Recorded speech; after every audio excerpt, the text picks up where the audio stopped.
तो राम राम भाई सभी ने। मैं आपका विनोद चौधरी और मैं हूँ फ़िलहाल अयोध्या में। तो मैं बना रहा हूँ डेली व्लॉग्स यहाँ पे। तो आपने मेरे पहले के व्लॉग देखे होंगे जो कि राम मंदिर पे था, हनुमानगढ़ी मंदिर पे था। कल का व्लॉग मेरा राम यहाँ पे अयोध्या में राम उत्सव पे था। उसके बाद में जो अमृत महोत्सव पे था जहाँ पे राम भद्राचार्य की कथा चल रही थी। तो आज हम आए हैं कनक भवन पर।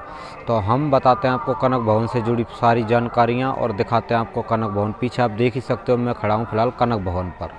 तो चलिए चलिए चलते हैं कनक भवन के अंदर और बताते हैं कनक भवन की पूरी हिस्ट्री। तो माना जाता है कि रानी कैकेयी ने कनक भवन को माता सीता को मुँह दिखाई में दिया था। कालांतर में कई बार इस मंदिर का निर्माण और जीर्णोद्धार होता रहा है।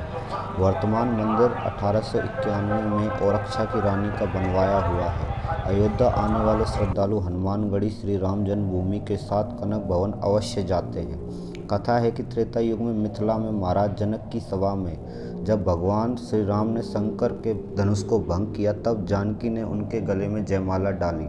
उस रात्रि प्रभु को यह विचार आने लगा कि जनक नंदिनी वैदेही अब हमारी अयोध्या जाएंगी, तो उनके लिए एक अति सुंदर भवन होना चाहिए। कथा है कि जिस क्षण भगवान के मन में यह विचार आया, उसी क्षण माता कैकेयी को स्वप्न में साकेत धाम वाला दिव्य कनक भवन दिखाई पड़ा।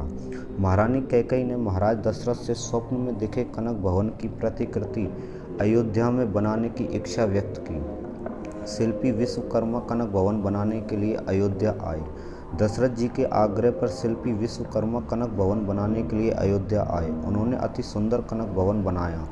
माता कैकेयी ने वह भवन अपनी बहू सीता को मुँह दिखाई में दिया। विवाह के बाद राम सीता इसी भवन में रहने लगे। इसमें असंख्य दुर्लभ रत्न जड़े हुए थे। आज से लगभग 2000 वर्ष पूर्व सम्राट विक्रमादित्य ने इसका जीर्णोद्धार करवाकर सीता राम के युगल विग्रह को वहां पुनः प्रतिष्ठापित किया था। महाराज विक्रमादित्य द्वारा बनवाया गया विशाल कनक भवन 1000 वर्ष तक ज्यों की त्यों बना रहा। बीच बीच में उसकी मरम्मत होती रही।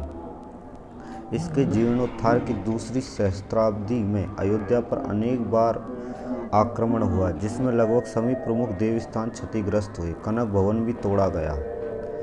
माना जाता है कि द्वापर में श्री कृष्ण अपनी पटरानी रुक्मिणी के साथ अयोध्या आए, तब कनक भवन टूट फूट कर एक ऊंचा टीला बन चुका था। भगवान श्री कृष्ण ने उस टीले पर परम आनंद का अनुभव किया।